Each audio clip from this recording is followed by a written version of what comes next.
Mapuso BFP, Negros Occidental, magapatigayon sa investigasyon angot sa ginapahayag mahinay nga pagresponde sa Murcia BFP sa sunog nga ginkamatay sa isa 15 anyos nga solterito.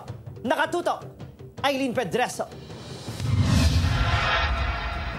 Magapatigayon sa investigasyon ng Negros Occidental Bureau of Fire Protection matapos makabaton sang reklamo angot sa mahinay nga pagresponde sa Murcia BFP sa nagluntad nga sunog sang tinalikdan nga Sabado sang kaagahon sa barangay Blooming Treat.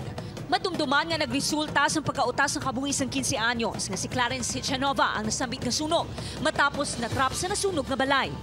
Apisar wala sang formal nga reklamo nga nabaton, ginkumpirma sa Murcia BFP nga nakalabot na sa ila igtalupangod ang pagpatigayon sa investigasyon sa Provincial Fire. Naghalap na stipulations na may complaint kasi wala sang complaint ka na-receive ma'am regarding the clarify na namon sa ila ma'am regarding sa dirangama.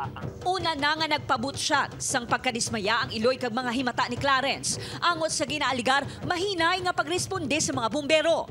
Gani ginakasubo sa Murcia BFP ang natabo apang ginpaathag sa mga ini nga ginobra Manila ang ilang nga obligasyon. Kami ma'am sa BFP, once maka-receive kami sa call ma'am sa information nga regarding may sunog sa amon nga lugar, immediately ma'am ga-responde kami na ma'am.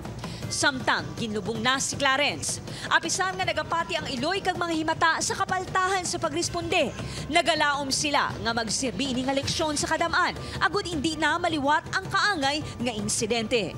Although hindi naman nabalik ang life kabata ko, pero it should be a lesson for them.